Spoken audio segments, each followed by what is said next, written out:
오늘 본문의 말씀으로 다음 주일까지 함께 말씀을 드리도록 하겠습니다. 우리 기독교 2000년의 역사 가운데 수많은 교회들이 세워지고 또 그 교회들이 때로는 사라지기도 했습니다. 그런데 그 많은 교회들 가운데 가장 이상적인 교회, 어떤 교회일까요? 우리 성도님들께서 미리 짐작하고 있는 것처럼 가장 이상적인 교회는 사도행전에 나타나 있는 초대 교회입니다. 그러면 도대체 초대교회가 어떤 교회이길래, 무엇을 갖고 있길래 그렇게 가장 이상적인 교회인가라고 하는 거죠. 근데 초대교회는 대단한 건물이 있다라거나 어떤 조직적으로 잘 되어 있다라거나 그렇지 않았습니다. 그럼에도 불구하고 가장 이상적인 조건을 갖고 있는 그런 교회였습니다. 그러면 이 초대교회가 갖고 있는 이 특징이 뭐냐?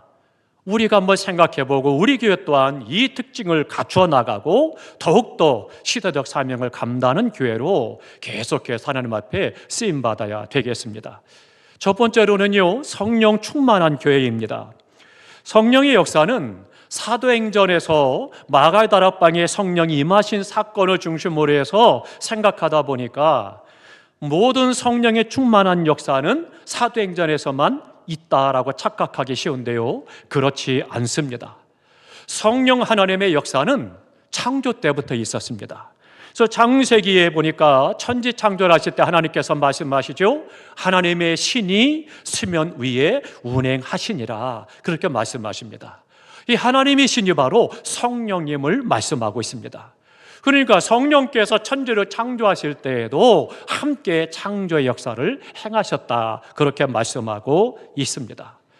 또 요셉에게도 하나님께서 그와 함께하여 그렇게 말씀하고 있죠. 그에게 성령으로 함께 하셨다라고 하는 것을 말씀합니다. 그래서 그가 어느 곳에 가든지 하나님이 그와 함께함으로 형통한 자가 되어 그렇게 말씀하고 있는 것입니다.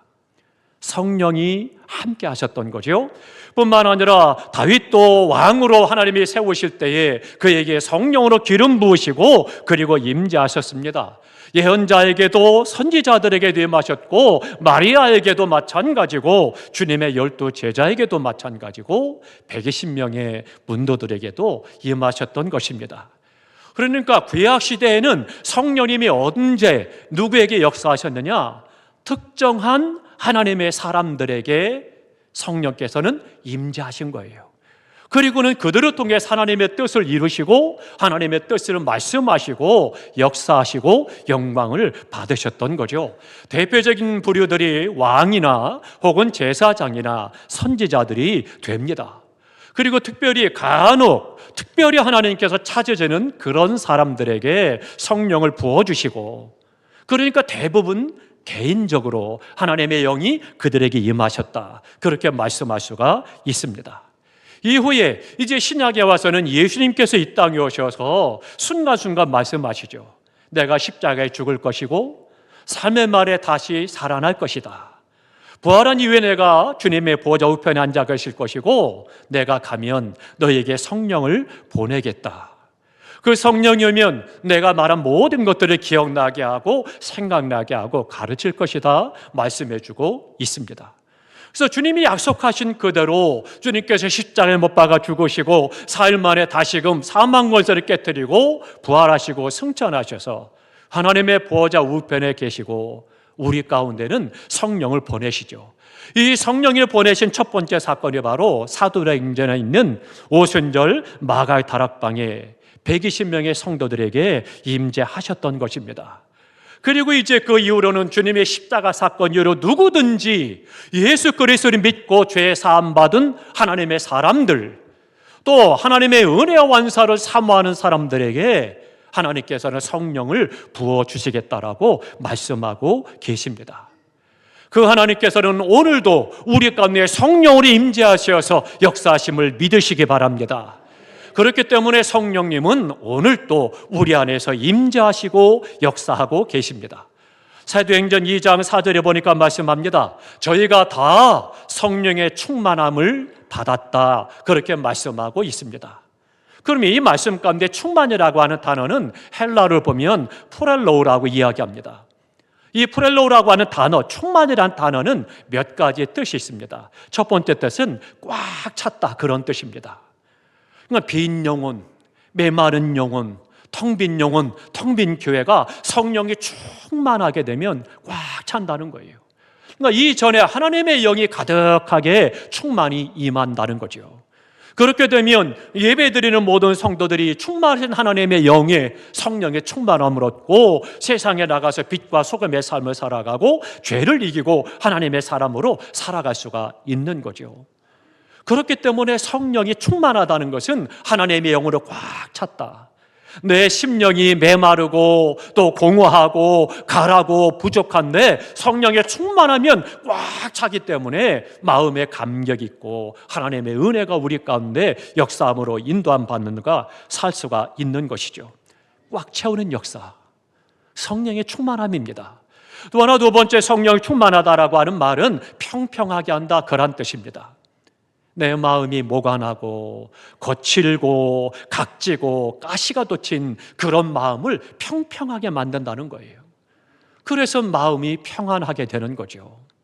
뿐만 아니라 계층 간의 갈등을 평평하게 만듭니다. 세상의 계층 갈등이 아니라, 세상엔 그러실지 모르지만 교회에서는 모두가 다 예수 그리스도의 피로 하나님의 자녀가 된 하나님의 사람들로 동일하게 하나님의 사랑을 받고 하나님의 은혜를 받고 믿음 안에 생활할 수가 있는 거죠. 성령이 충만할 때 평평하게 된다라고 하는 거죠. 교회 안에 반목과 질시와 또 불화, 이러한 것들 또한 평평하게 만드는 겁니다. 성령이 충만할 때 된다라고 하는 거죠. 또 세 번째로는요, 성령이 충만하다는 것은 영향을 준다, 그러한 말입니다. 그러니까 성령의 감동, 감화가 있는 거예요. 그래서는 성령께서 나의 영향을 주니까 그 사람들은 성령의 감동함을 받고 이제는 새로운 삶을 살아가기로 결단하게 되는 겁니다. 그러니까 성령이 충만하지 않으면 내가 믿음으로 살겠습니다, 말씀대로 살겠습니다, 은혜로 살겠습니다, 결단이 되지 않는 거예요. 성령이 충만하면 성령께서 나로 하여금 결단하게 만드는 거죠. 감동, 감화, 영향이 있기 때문입니다. 네 번째로는요, 만족하다는 뜻이 있습니다. 성령의 충만함을 받으면 비로소 참 만족이 있게 되는 것입니다. 그러니까 참 만족을 누리니까 당연히 감사가 넘치게 되는 거죠. 아무리 세상 거 많이 갖다 주고 누린다 할지라도 사람은 만족이 없는 것입니다. 그러나 성령이 충만하면 누구나 그 안에서 참 만족을 얻을 수가 있는 것이죠. 사도 바울도 어때요? 부에도 처하고 빈에도 처하고 건강에도 처하고 어둠에도 처하고 여러 가지 일들을 만났지만 자족하기를 배웠노라 고백하죠. 성령이 그 안에서 만족함을 얻게 행하시는 것입니다. 이 만족은 세상적인 조건이나 환경과 형편이 아닙니다. 오직 하나님의 은혜로 성령이 내 안에서 나에게 어떤 상황과 환경과 형편과 관계없이 그 안에서 참 만족을 누리게 하고 감사하게 하는 것입니다. 성령 충만하면 만족하고 감사한 것이죠. 또 하나 다섯 번째로는요, 충만하다는 말은 확증한다, 그런 뜻이 있습니다. 그러니까 내 믿음이 믿음 안에 올바로 서 있는가, 나의 믿음을 자꾸 확증을 하고 살피고 그리고 그것을 증거하는 거예요. 나가서 복음을 전한다라고 하는 것입니다. 성령이 충만하면 나가서 복음을 전할 수밖에 없는 것입니다. 성령께서 내 안에서 감동하실 뿐만 아니라 확신을 주셨기 때문에 담대하게 나가서 복음을 증거한다라고 하는 거죠. 이것이 성령님의 역사입니다. 우리 한국교회가 어떻습니까? 초창기에 은혜 받고 성령 운동하기 시작을 하고 온 교회가 교파가 초월해서 성령 충만하니까 힘써 복음을 전하면서 때를 얻든지 못 얻든지 나가서 복음을 전하고 가난해도 부유해도 복음을 전하고 바빠도 평안해도 복음을 전하고 항상 복음을 전했습니다. 그랬더니 한국교회가 이만큼 부흥하고 성장했죠. 그러나 지금은 어떻습니까? 우리 기독교인들이 점점점 숫자가 정체되고 줄어드는 안타까운 일을 겪고 있죠. 그러니까 우리 기독교인들이 깨어서 성령 충만하면 나가서 복음을 전하게 되는 것이고 복음을 전할 때 생명을 구원하는 역사를 이루어갈 수가 있는 것이죠. 그러니까 성령이 충만하면 믿음을 확정하고 증거를 전하게 되고 또 주님을 닮아가게 되고 사랑하며 살아가게 되고 참 만족과 감사가 있는 것입니다. 그러면 나는 어떻습니까? 나는 성령 충만하십니까? 내가 성령 충만하다면 내 안에 주님의 사랑으로 가득하고 감사와 감격이 있습니다. 믿음 안에 감사에 감격해서 확신간대 구하고 힘써 복음을 증거하는 것이고 만족과 감사가 있는 거죠. 사랑하는 성도 여러분, 성령 충만하시기를 주님의 이름으로 축원합니다. 초대교회는 성령 충만한 교회였습니다. 두 번째는요, 사랑이 넘치는 교회였습니다. 사도행전 2장 42절에 보니까 서로 교제하며 떡을 떼며 그렇게 말씀하고 있습니다. 함께 이 떡을 뗐다라고 하는 것은 떡이 중요한 것이 아니라 그 자체가 아니라 교제한다라고 하는 의미를 갖고 있습니다. 하나님과 깊은 교제를 나눈다는 거예요. 이것은 사랑의 표현이요, 교제의 행위가 되는 것입니다. 우리가 성만찬을 통해서 주님의 살과 피를 먹고 마시고 기념하고 나눴어요. 그렇다면 하나님과의 관계 속에서 더 깊은 교제가 있어야 되고 주님을 더 많이 알아야 되고 주님과 함께 살아가야 되는 거죠. 그런데 그건 그대로 끝나고 하나님과의 교제가 잔덜되어지고 이웃과의 관계, 성도와의 관계 속에서 그냥 혼자 그렇게 있다라면 내 신앙을 다시 한번 살펴야 되는 것입니다. 성령의 역사는 초대교회를 하나로 묶었습니다. 사랑의 공동체로 만들었습니다. 지금도 성령께서는 주님의 몸된 교회를 하나의 사랑의 공동체로 세워나가고 있는 것입니다. 우리는 이 성전에 모여 하나님을 예배하면서 저 천국을 바라보면서 천국을 소망하면서 천국을 바라보며 천국을 지향하며 살아가고 있습니다. 언젠가 우리 모두가 다 저 천국에 들어갈 날이 올 것입니다. 그런데 문제는 서로 사랑하다가 천국에 갈 것이냐, 아니면 얼굴을 붉히며 살다가 천국에 갈 것이냐, 우리가 결정해야 합니다. 사랑하는 성도 여러분, 성령 충만하면 마음에 여유가 생깁니다. 만족함이 있으니까 여유가 생기죠. 성령이 충만하면 마음이 너그러워집니다. 평평해지니까요. 평안하거든요. 그러나 어둠의 영, 악한 영들이 역사하면 마음이 강팍해지는 것이고 전투적으로 바뀝니다. 말 한마디에도 예민하게 반응을 하고 그저 평범한 말인데도 꼬아보고 심령을 살피고 또 생각하고 이상한 거죠. 참 안타까운 일입니다. 사랑하는 성도 여러분, 성령 충만하고 사랑이 넘치는 삶이 되시기를 주님의 이름으로 축원합니다. 그래서 우리 새언교회 오는 사람마다 주님의 사랑을 경험하고 우리 성도의 사랑을 경험하고 그래서 그 안에서 기뻐하고 찬양하고 함께 구원의 감격을 누리는 주님의 교회가 되어야 되는 겁니다. 세 번째 초대교회는요, 기적이 있는 교회였습니다. 성령님은 전능하신 하나님이십니다. 성령은 능력이 많으신 하나님이십니다. 그렇기 때문에 성령이 역사하는 곳에는 기적이 일어나는 것이고 하나님의 역사가 나타나게 되어 있는 것입니다. 걷지 못하는 사람이 일어나서 걷게 됩니다. 죽은 자도 살아났습니다. 각색 각색 병든 자들도 다 고침을 받고 치료받는 기적이 일어나게 됐다라고 하는 거죠. 그런데 그 성령의 역사는 오늘날도 우리의 교회 안에 동일하게 역사하심을 믿으시기 바랍니다. 어느 뜰 안에서 기적을 행하고 우리 안에 병자를 치료해 주시고 닫힌 것을 뚫어주시고 막힌 것을 열어주시는 역사를 행하고 계시다라고 하는 거죠. 뿐만 아니라 하나님께서는요, 사람의 마음도 바꾸시고 사람을 바꾸십니다. 기적이 아닐 수 없습니다. 이 기적은 병을 고침받는 것보다 더 큰 기적입니다. 대표적인 예가 사울이라는 청년이죠. 예수 믿는 사람을 잡아 죽이려고 옥에 가두고 쫓아다니면서 잡아다가 죽이고 이런 일에 증인이 되어 앞장섰던 그런 사람입니다. 그런데 그가 예수님을 만나고 나니까 완전히 바뀌고 변화돼서 어떻게 됐어요? 핍박하는 자가 아니라 이제는 전하는 자가 되고 생명을 걸고 복음을 전하고 예수 그리스도를 증거하고 순교한 사람입니다. 기적이죠. 사울이라는 청년에게는 불가능한 일입니다. 그러나 성령이 역사하니까 이것이 가능하게 되더라는 거죠. 성령께서 그 일을 행하신 것입니다.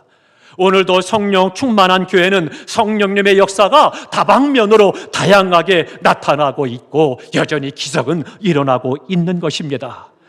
수많은 사람들이 예수님을 영접하고 구원을 받는 것입니다.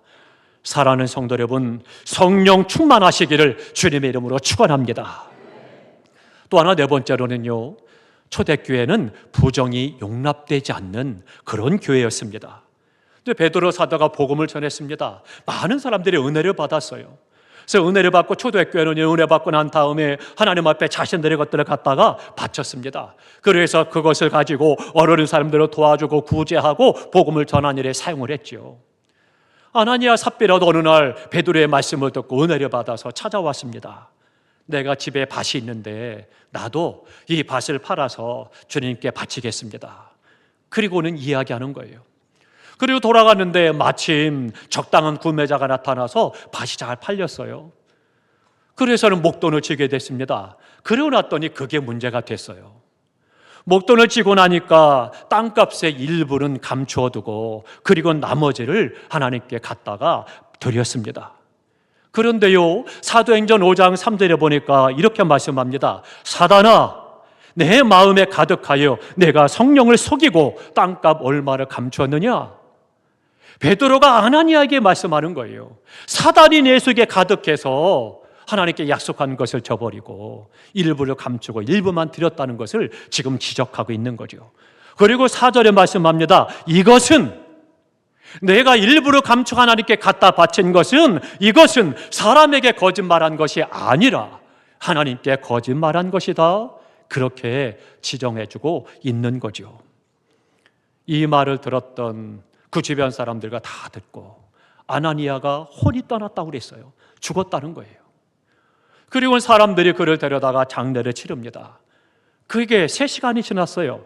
근데 집에서 아무리 아나니아가 삽비라가 기다려도 남편이 오지 않는 거예요. 그러니 베드로 앞에 찾아왔습니다. 어떻게 된 건가? 마침 아나니아를 제사하고 장례를 치르고 돌아오는 사람들이 있었습니다. 그때 베드로가 이야기합니다. 그 땅을 판 값이 이것뿐이냐? 아내가 동일하게 이야기합니다. 예, 이것뿐입니다. 결국은 7절, 8절에 보면 이 말씀들에 대해서 분명하게 말씀을 하고 있습니다. 그것이 무슨 뜻인지 지금 그는 알지 못한 거죠. 우리는 이 말씀 속에서 이 사건을 통해서 기억해야 될 것이 있습니다. 이 사건은 단순하게 교회나 베드로와 관계된 사건이 아니고 하나님과 관계된 사건이라는 거예요.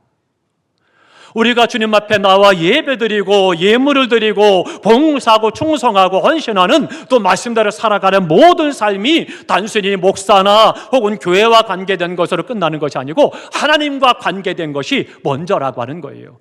그러니까 이 사건이 하나님과의 관계 속에 있는 사건이라는 것을 베드로는 지적해서 말씀해주고 있는 것입니다.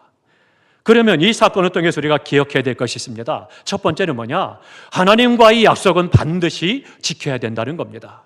그 약속이 크든 작든 사소한 것이든 중요한 것이든 하나님과의 약속은 반드시 지켜야 되는 거죠. 또 하나 두 번째로는요, 하나님은 결코 속일 수가 없다라고 하는 것입니다. 그러니까 아나니아 삽비라가 하나님 앞에 속이고 거짓말을 하고 와서 이것이 전부다라고 이야기를 했던 거 아닙니까? 이때 베드로 사도가 이야기한 것입니다. 너희가 어찌하여 함께 꾀하여 주의 영을 시험하려 하느냐. 하나님의 영, 성령을 속인다라고 하는 것에 대해서 지적하고 있죠. 하나님은 속일 수 없는 것입니다. 세 번째로는요, 약속을 어기고 하나님을 속이는 것은 사탄의 역사다라고 하는 것을 우리가 기억해야 합니다. 예수님께서 시험을 받으러 40일 금식하고 시험산에 올라가셨잖아요.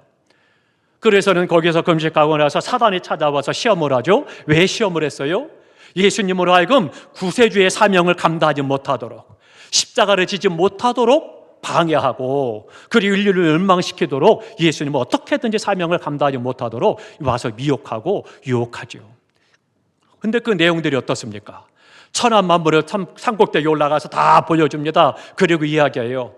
야, 네가 나한테 절을 하면 지금 네가 본 천한 만물을 다 내가 너한테 주겠다 이야기합니다. 웃기는 이야기예요.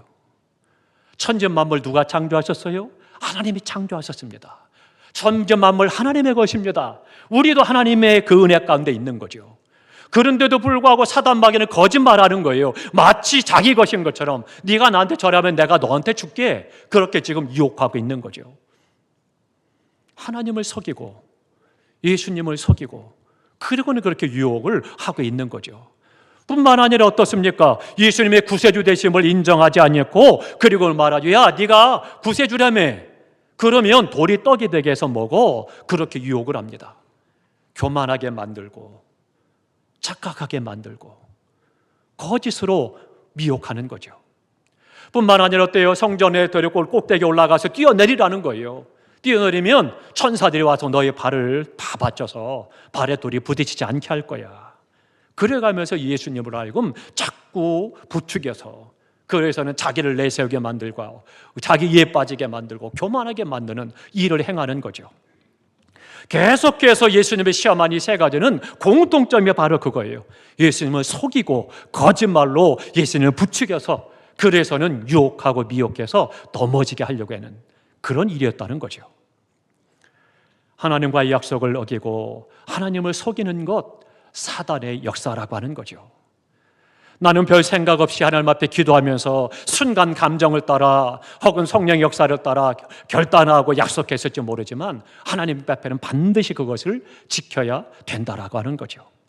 그러니까 사도행전 5장 3절에 말씀합니다. 사단이 내 마음에 가득하여, 그렇게 말씀하고 있습니다. 사단이 마음에 가득하니까 약속해놓고 그리고는 그것을 행하지 않고 거짓말하는 거죠. 혹시 내가 하나님께 약속했다가 불리하거나 불이익하거나 나의 상황과 감정에 따라 묵살한 경우는 없었는지요? 내가 다시 한번 하나님 앞에 예배 생활, 기도 생활, 헌금 생활, 봉사와 충성의 생활, 믿음으로 사는 삶에 약속한 것을 기억하시기 바랍니다. 어떻게 살기로 했는가?